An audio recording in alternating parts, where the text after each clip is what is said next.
What's happening, everybody? On today's show, Bobby Petrino is back in the SEC. No, this isn't a rumor. It actually happened. We're going to get into that. Our reaction to the latest batch of college football playoff rankings is the last batch, and we'll preview the SEC championship game, Georgia versus Alabama, with our buddy Chris Marler. Huge Georgia fan. Locked On SEC starts right now. You are Locked On SEC, your daily podcast on the Southeastern Conference. Part of the Locked On Podcast Network, your team every day.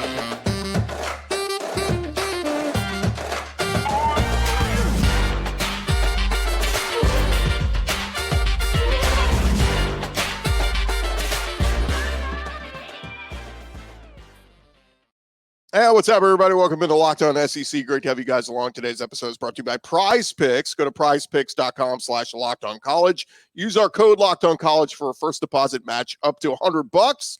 Daily fantasy sports made easy over at Prize Picks. I'm Chris Gordy. Thanks for making Locked On SEC your first listen every day. Shout out to our everydayers coming back, checking us out every day. We are free and available wherever you get your podcasts and on YouTube, part of the Locked On Podcast Network, covering your team every day. All right, Marler. Chris Marler joins us from the Saturday Football Uncensored podcast. Joins us every week. And Marler, I had full intentions of starting today's show jumping into the college football playoff rankings. Yeah. We will get to that. But my God, Bobby Petrino is back in the SEC. When the report was floated out earlier, it was like, oh, okay, that's kind of funny. But that's funny. Said, and let me rewind a little bit. Mike Elko gets hired by A&M, and good hire, all that. But my thought was Mike Elko's a defensive-minded guy. Oh, surely he's going to keep Bobby Petrino, pay him a lot of money, be my OC. I didn't think that he would be leaving for Arkansas. As Andrew Hutchinson just wrote, this is a story I never thought I'd be writing, but here we are. Bobby Petrino going back to Arkansas, but as the OC under Sam Pittman. Yeah, it was kind of shocking. I mean, this is like if my ex asked me to be the wedding planner for her and her new fiance or something. Like, this is very it wasn't like they ended amicably. I mean, right. if Falcons brought Bobby Petrino back, I would be upset about it as a Falcons fan. He left in a worst way possible. Right. I'm just so confused. He left in about as bad of a way. I just don't get it. I still don't understand how he got that face from a fight and not the motorcycle accident. It's just so funny to me still. Anyway, I'll tell you this. I think it's a good hire. I think it's a really good offensive mind. I hate the fact that we didn't really get to see what that offense could have looked like because of all the injuries A&M seemed to have throughout the entire season. I mean, he went into College Station with some weapons and really didn't get a chance to. First off, who knows when they finally took the governor off and let him be the guy calling all the plays without Jimbo. I heard rumors that it was the last week of the season, which is, I don't know how real that is or not. But and the other thing is, without injuries, I wonder what that offense could look like. Now, my main question with this is this: KJ Jefferson somehow has another year of eligibility. Yeah. Does this entice him to come back? Because, but hear me out. In this day and age of football, if he leaves in this draft, he's not going to be a first rounder. I'm not saying if he stays, he will be one. And a lot of people I didn't want to play school for no matter how long I was there, but you can, in this day and age of NIL, you don't have to jump ship and go make, try to make $1 million by getting an NFL contract. I think it kind of is in his best interest to return for an 11th season and let Bobby Petrino be his quarterback, because you just don't see quarterbacks struggle in a Bobby Petrino offense. Yeah. Did you know this too? Of all the stuff we talked about with the A&M offense, their offense this year averaged 403 yards per game. They actually averaged more yards per game than Michigan.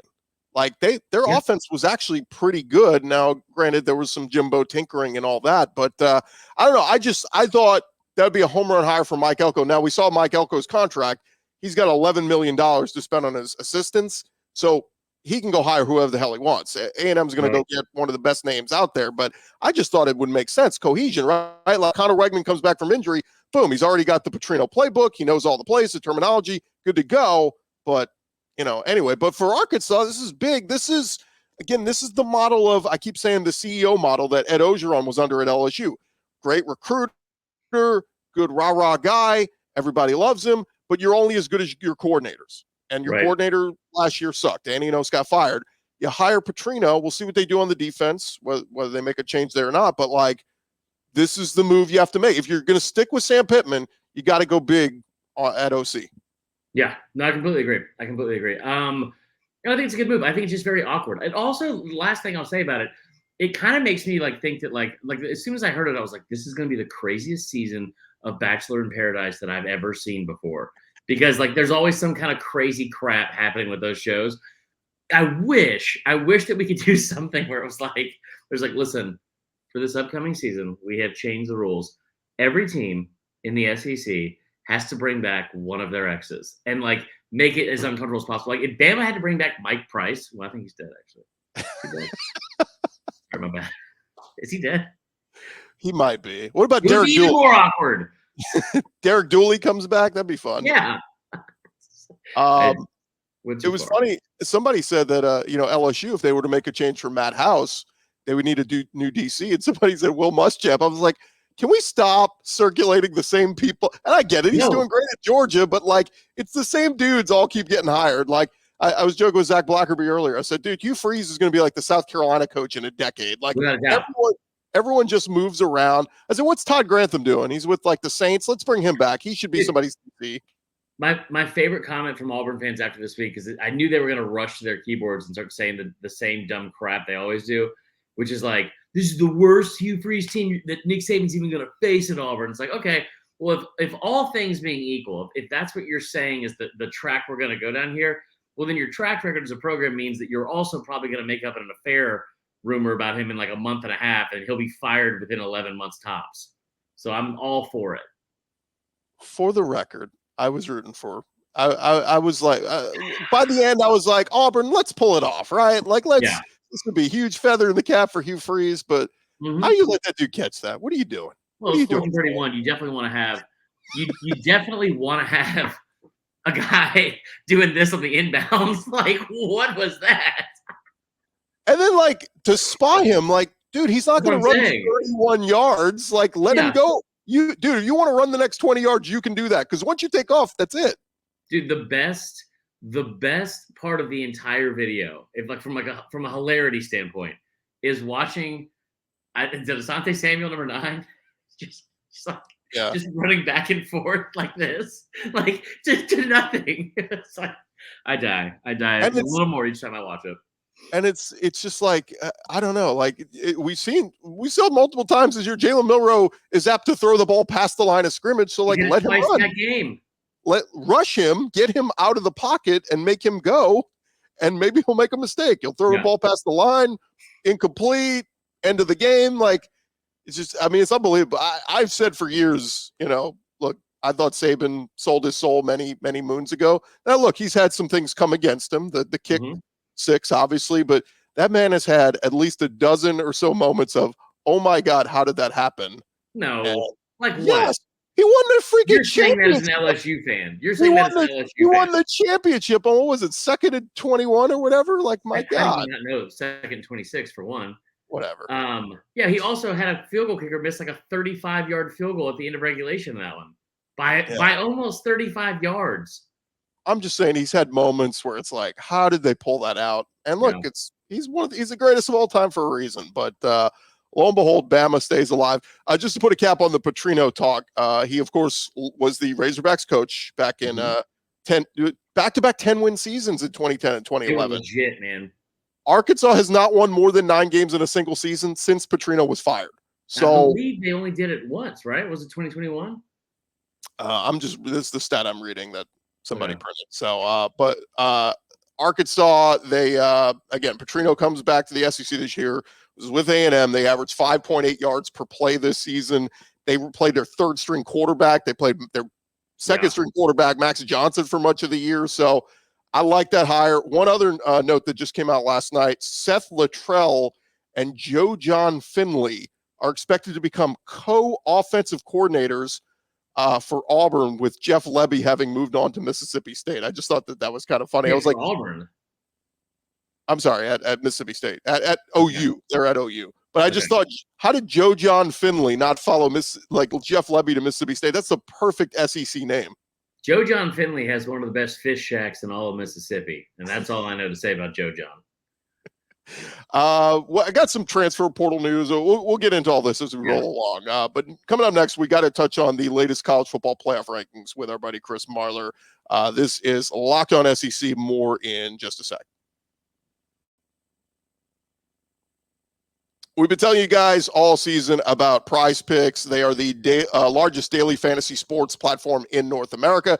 They're the easiest and most exciting way for you to play daily fantasy sports. It's just you against the numbers. Instead of battling thousands of players and pros and sharks and all that, it's just you. You pick more than or less than on 2 to 6 player stat projections, and you can watch the winnings roll in. You can test your skills at Prize Picks throughout the football season, basketball season as well. If you got the skills, you could turn $10 into $250 with just a few taps. Really simple to play. You can make your picks and submit your entry in less than 60 seconds. It's super quick. They offer quick withdrawals, easy gameplay, an enormous selection of players and stat types. And what makes Prize Picks the #1 daily fantasy sports app. Prize Picks, they got weekly promotions as well. They also offer Apple Pay for quick and easy deposits into your account throughout this season. Go to prizepicks.com/lockedoncollege. Use our promo code LockedOnCollege for a first deposit match up to $100. Again, that's prizepicks.com/lockedoncollege. Use our promo code LockedOnCollege for a first deposit match up to $100. It is Prize Picks. It is daily fantasy sports made easy. All right, we dive back into it with our buddy Chris Marler from the Saturday Football Uncensored podcast, and we talked a little bit on Bobby Petrino. We're going to talk about the latest college football playoff rankings in just a second, but thank you guys for making us your first listen every day. Shout out to our everydayers coming back and checking us out right here on Locked On SEC. All right, Marler, a little bit of a change in the playoff rankings. Not much, really. It was just Ohio State losing to Michigan took them out of it. Georgia stays at 1. Michigan goes up to 2. Washington 3. Florida State 4. Oregon lurking at 5. Ohio State only drops to 6. They stay ahead of Texas at 7 and Alabama at 8.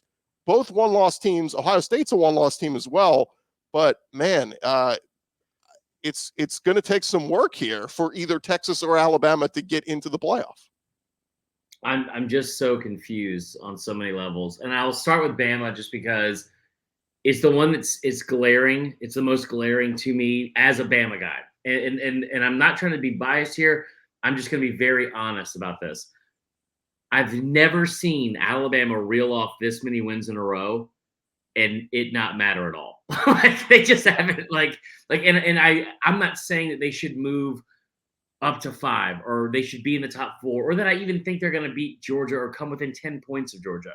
What I am saying is it's very surprising to me, especially, and maybe it's because of all the narratives you tend to hear, like the lazy narratives about, the ESPN and SEC and the cultural playoff, committee, and how it's like this is only for theater. They're trying to put as many SEC teams in as possible, or blah, blah, blah, blah. The team that has the biggest gripe, because really for me, I'll make an argument about Bama over Oregon if Bama beats Georgia, because I don't think that you could take – if Bama – that would be their 4th win against a ranked team. It would be a win against number 1. It'd also be a win against the number 1 team that's back-to-back national champions that has won 29 games in a row. And if you keep them out after that, it would be kind of shocking. But you still need things to happen for that to like if Oregon wins, Texas wins, Florida State loses. If there's a argument to be made where it's like we got to put in 2 teams, and it's Bama, Texas, and Oregon. Oregon's getting left out. They're just, but like that. That's what I would assume, because they have the weakest schedule by far. I think their schedule is like 40 spots lower than Texas is, or 50 spots lower than Texas from the strength of schedule. I'm shocked that Ohio State only dropped to 6, even though I don't know if it's like maybe it's an overreaction to have dropped them at 8, but I'm just shocked that they're even still in the mix, right? Well, here's the easy part. Ohio State does not play this week. Texas and Alabama do with wins. Drop their ass to 8. So drop them to 8 because they're a non-factor. It makes no sense to me. And I'm curious though with Oregon though, they're 5. If they beat number 3 Washington, right, they're not going to get jumped because of where they are. And I don't think that they should have gotten jumped by Bama or Texas. I think the thing that's very confusing to me is this. When you talk about like data points and whichever way you want to look at it, Oregon, I think, is one of the most impressive teams in the country. There's a reason why they're playing a team they've already lost to, and they're almost a double-digit favorite. They're a really, really good team. Now, if they win, and I think everyone just assumes Florida State's going to lose, which is maybe that happens, maybe not. I don't know. They do have a backup quarterback, but like if I'm frustrated. I'm not mad, or I'm saying that it's like wrong for Alabama to not be at 8 because I'm shocked they haven't moved up, but there's really been no place for them to go. Like, no one in front of them has really lost. I'm shocked that they didn't move ahead of Ohio State. But if I'm Texas, I'm furious because I don't know what else you want me to do. I have one loss that came in the last. You have one loss that came in the last 15 seconds in a neutral site game against your rival Oklahoma. When you win ahead to probably win that game, and you just lose on a backbreaking late play. You went on the road and beat number 8 by double digits in their house. You have 3 wins against ranked opponents. And Bama was number 3 when they beat them in Tuscaloosa. I mean, so it's what do you do? Like they beat Kansas was 24th when they beat them. Kansas State was 23 when they beat them, and Oklahoma State will be 18 this week, right? Assuming Texas beats them. And it's like those are all great wins. And so what you're telling me, if you keep Texas out, you're going, man, that one play against Oklahoma, you just, one play that kept you out of this. Yet Oregon, we're like, nah, man, they can avenge that loss to Washington. And it's like, well, but like, what else have they added to their resume along the way? And right. It's just, I think I said this in a meeting we had. I told you this off air, and I'll say it now because I think it's like it's prevalent or relevant. I mean, but like the whole thing with these rankings, I don't think there's an agenda. I am shocked that they have, because they have really screwed themselves if Bama beats Georgia. Because if you're also going to sit here and tell me that Georgia's not one of the best teams in the country, that's insane to me. And here's the thing that's most surprising. I said this in the meeting that we had with SDS. I said, listen, I have a serious question. I'm ignorant to this. I don't know what the answer is. Someone please help me out. When they are in that committee room, the metrics they're using and the numbers and analytics, whatever, do they come from ESPN? Because if so, if you're talking about a strength of schedule that is being ranked from ESPN FPI, I'm serious. Like that is a, now tell me if this seems odd to you. Michigan had the 111th ranked strength of schedule in the country like 3 weeks ago before they played Penn State. 111. They're now at 36 after playing Penn State and Ohio State. Now those are 2 top 10 teams. Georgia, who has played number 9 and number 11 and beaten them like a drum, they are at 59. Wow. I'm just shocked. I'm like the numbers. If they're using the ESPN FPI numbers, it just feels like that's not the metrics we should be going with. Because if we're also and this is what they quoted on the show, Gordy. They said, yeah, like their strength of schedule is this, their strength of record is this, and those numbers were specifically from ESPN FPI. If you look at ESPN FPI right now, when their rankings, Ohio State is still number 1. I stopped paying attention to the FPI years ago when LSU beat Bama with Joe Burrow, and Bama was still ahead of FPI. I'm going, what the hell are we doing? For 2 more weeks. For 2 more weeks they were. That's the other best example. It's crazy. Like, do the games not matter? Like, and that's the crazy part too. Is let's discuss this scenario. Bama beats Georgia on a last-second field goal, and it can happen because Will Reichert's the man. Do you not? 34-31, Bama wins in overtime on Georgia. Yeah. You're really going to keep Georgia out? Because what you're telling me is, well, I know Bama lost by 10 at home, but that was earlier in the year. Well, Georgia just lost their first game. So why do they not get a pass? Now you're telling me it doesn't matter who you lose to. It just matters when you lose. If you lost back, but not enough. Yeah. Not enough because you only dropped Ohio State to 6. Right. Silly. What am I missing? Anyway, yeah. This is where we can thank God we have the 12-team playoff coming next year, because this will solve all this. I mean, this is like the doomsday scenario that, God forbid, if Alabama wins, Marler, what do they do? I've said this for weeks. There's a very, very real scenario where the SEC gets left out. And even I thought that was crazy when I first said it, and it's picked up a ton of steam specifically today when we're recording this.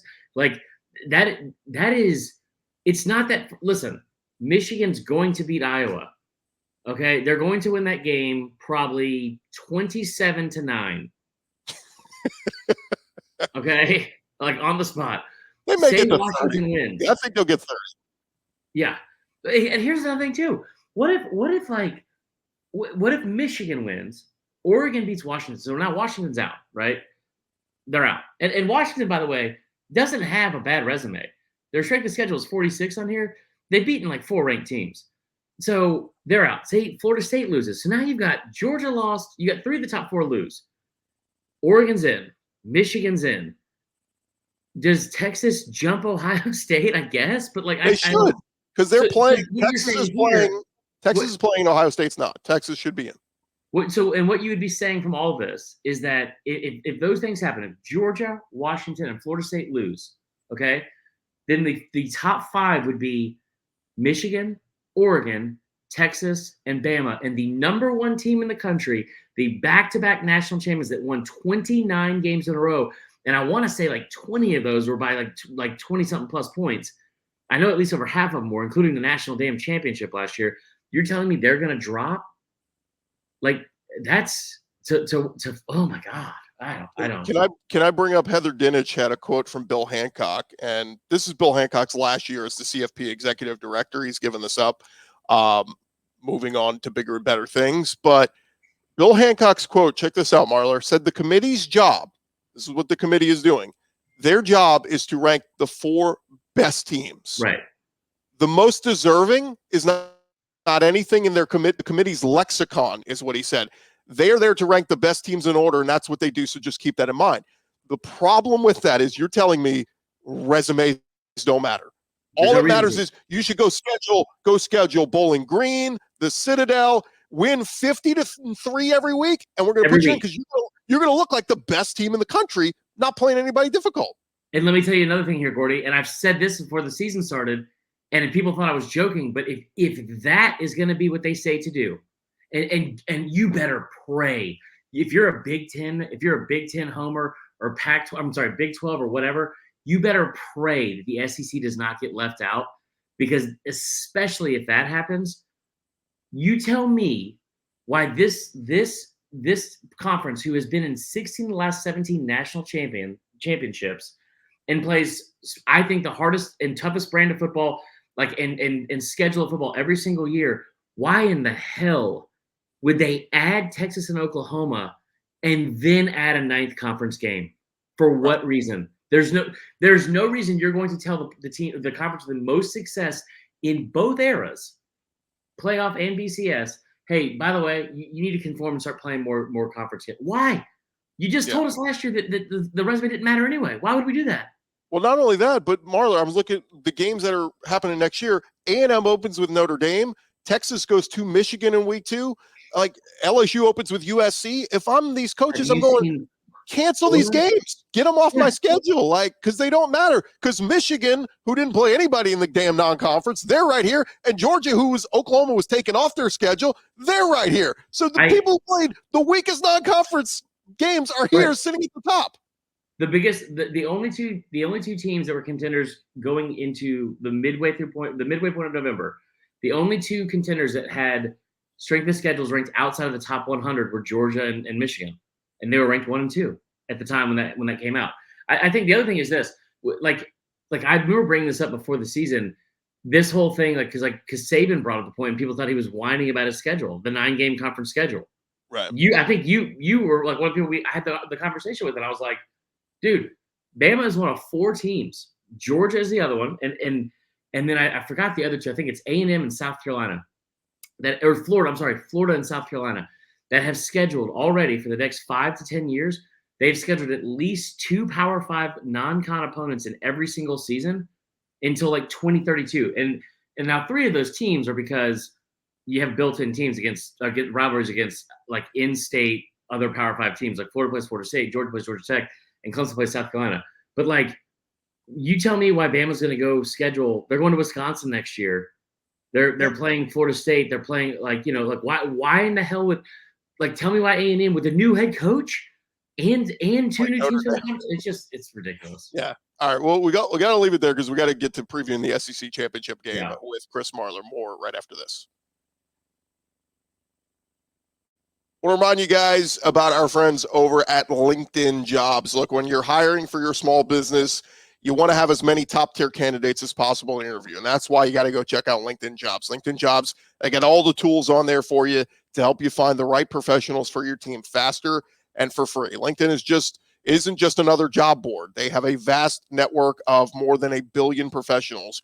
Going to make it super easy for you to hire people. Hiring is easy when you have that many qualified candidates. So easy, in fact, 86% of small businesses get a qualified candidate within 24 hours of posting their job at LinkedIn Jobs. LinkedIn knows the small businesses wearing so many hats these days and might not have time or the resources to go through the whole hiring process. It's time consuming and it takes time. Thankfully, with LinkedIn, the process is quick and easy. They even just launched a feature that helps you write job descriptions, making the process even quicker. Go post your job for free at linkedin.com/lockedoncollege. That's linkedin.com/lockedoncollege. Go post your job for free.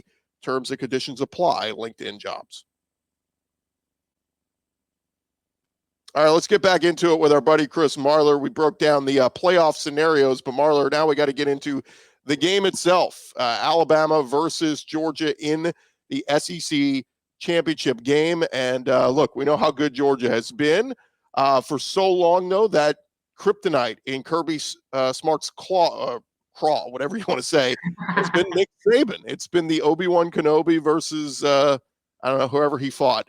But what's the give me your take here? I know the line opened, it was close around 4.5 first. Then it was like 7, now it's 6. So it's line kind of moving, but where are you on this game? So I will say, starting with the Vegas thing, I think that Vegas has been like very difficult in terms of pinning down what Alabama is. Like they've done a great job with Oregon, right? Like that's why I'm a little bit concerned that Oregon's almost a double-digit favorite against Washington, because they've been spot on with Oregon for a minute. You look at some of the biggest games that Bama has played, and they've been completely off. Obviously, Texas, 7-point favorite at home, they lose by 10. Ole Miss, I think they were 7 points, they won by 14. LSU, 3-point favorite, they won by 14. A&M, I think, went down to like a pick 'em, and they were up by double digits, I think, late, or at least by 9 late in that game. Tennessee, 7. They've been off on these games. Auburn is probably the easiest example. You're a 2-touchdown favorite and you win on a prayer. They have not been great at pinning down what they think this Alabama team is. I think part of that is erratic is not the right word, but like just the type of football and the amount of like effect and impact that Jalen Milroe could have in a game at any sudden moment, I think is probably what factors into it. This is a really good Georgia team. It's a really good Georgia team. They're apparently going to be really well rested. I will tell you that I think that like Georgia fans, whether they want to admit it or not, like the ones that have a brain are probably a little bit scared of this game. And not because they should be scared of Alabama. And this is not some macho thing that you need to come yell into the void on Twitter and be like, I'm not scared of anything. Okay, Trent or Gary or Randy or Daryl or whatever.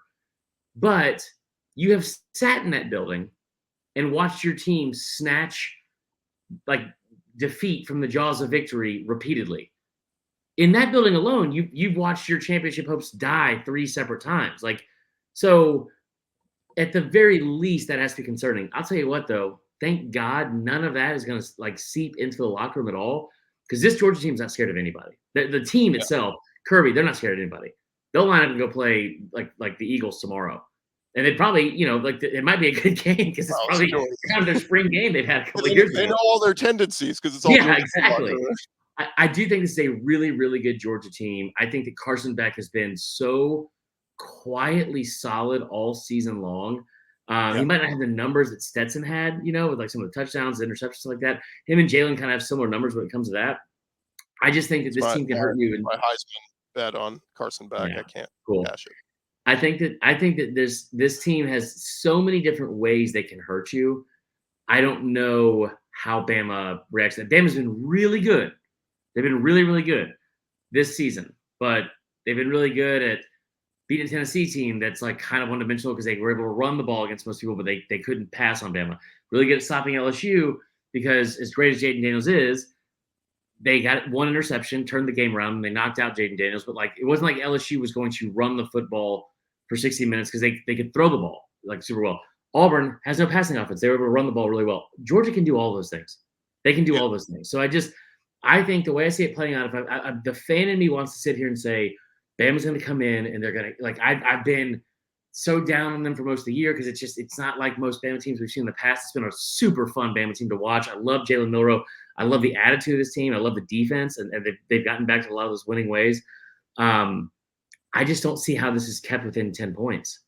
Like on a neutral site with and here's the other thing too. It means something to Kirby. It does. And when he's got a chip on his shoulder, that's when I worry. Well, in the win streak, there's been talking about how many games in a row now. I mean, that's a big thing. I will say, I'll say that Kendall Milton today at practice said it was one of their most physical and chippiest practices all year. So, Georgia is just chomping at the bit to get here. And let me just say something on this Bama team. Look, Saban's done a tremendous job coaching this team this year, and Jalen Milroe has progressed. But I heard the line the other day that said this Bama team has gotten better each week as the year has gone along. And I think that is to a certain extent true. But I challenge you to do this, Marler. Go look at the games in recent weeks where we talked about where Milroe's really taken off. Yeah. He's bad defenses. The Tennessee second half, and we could say whatever we want about Tennessee's defense. They're not very good. They're okay, whatever. They played Bama played terrible for a half, and then the second half played great against them. But in the weeks following, they played LSU, which is one of the worst defenses in the SEC. Milroe looks awesome. They play Kentucky the week after. Kentucky's not very good. He looked awesome. Chattanooga is whatever.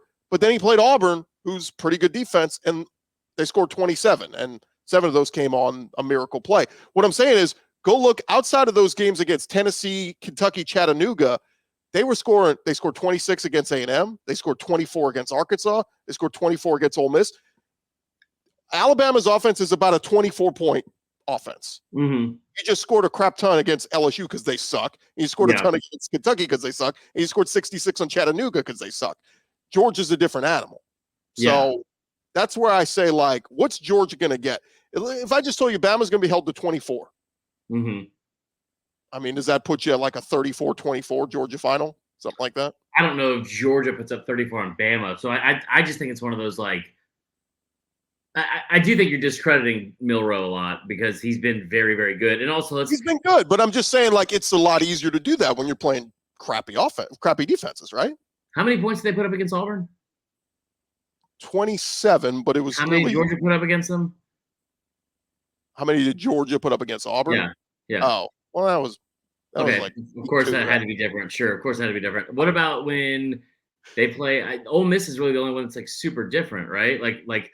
What about when they played Kentucky? Pretty similar score there. Also, the thing is too, like one thing about them being a 24-point offense. Sure, this defense has scored multiple times this year. They've done. They almost did it again against Auburn. And that might be their key to. There might be the key to victory. A pick six, and also not getting touchdowns called back because of penalties, because that's happened 7 times this year. No hold or illegal shift. Yeah, totally. Write that note to Hugh Freeze in Auburn too. By the way, on 4th and 2. Objectively, what's the best defense Milroe has looked great against? Probably A&M when he threw for 335 yards. It's the 3rd ranked scoring defense in the conference. Okay. Next question. Scored 26. Okay. They also had a touchdown called off in that one because of a block in the back on a phantom call. I'm trying to sift through. I have no dog in the fight. I mean, look, if Bama wins, you want to say that you think Jalen Milroe looked bad against that defense? Because they only put that many points. I'm just saying, like, 35 yards. Put it this way: I don't think that Bama can overcome a mistake from Milroe in this game at all. Completely agree. Yeah. And UGA can overcome at least one. At least one. And again, I want to take a step back. I'm not just Craig Milroe. I think he's been awesome. All I'm saying is, are we overhyping him for what he's done against terrible defenses? Like, I don't know. I mean, again, the language on it's very much hurting my feelings as you're saying terrible. But at the same, I will say this: like one thing I saw this week from like a Bama site that like in Clint Lamb, who I love to death, saying that like maybe what you see is that like they try to lock up like Brock Bowers with Caleb Downs. that might be your only option because Caleb Downs is a really, really good player. It's awesome. I don't know anyone that can lock up Brock Powers besides, anyone, like literally anyone. And so I will also say that, like, what scares me about this team is that, like, they're going to be healthy. You're going to have McConkey. They've got, pick a receiver. You want Dylan Bell to have a game? Yeah, I think they sat some of those guys out last week against. Oh, they did. Yeah. They did. And I love Kirby for doing that because it's like not only do you rest the team, but now you got people doubting you again and all this other stuff. This is a massive, massive game for them. And I think also the thing that scares me the most is Kendall Milton seems like he's playing the best football he's played since he stepped foot on campus. Now, here's the last thing I will say about this because I have to go record my show, and I know I've already talked way too much like always. But let me be a homer for a second and just say this. I said this in like February. Don't let Nick Saban and Alabama go do what they always do to Georgia, especially in this building. You're talking about 7-1 against Georgia in the last 15 years, and they've ripped their heart out repeatedly, especially in this city, in this building. So I fully understand what happened in the last game they played. I think it's awesome. Let's also not forget that a month prior to that, they got their blank beat, badly with the greatest defense of all time. They get 41 points. They get more points in one quarter than they had all season in a game. Do not let Nick Saban go in here and beat Kirby Smart for the 5th time in 6 games, because in that entire narrative that you've been hearing for the last couple of years, all of that changes. All of that changes once again.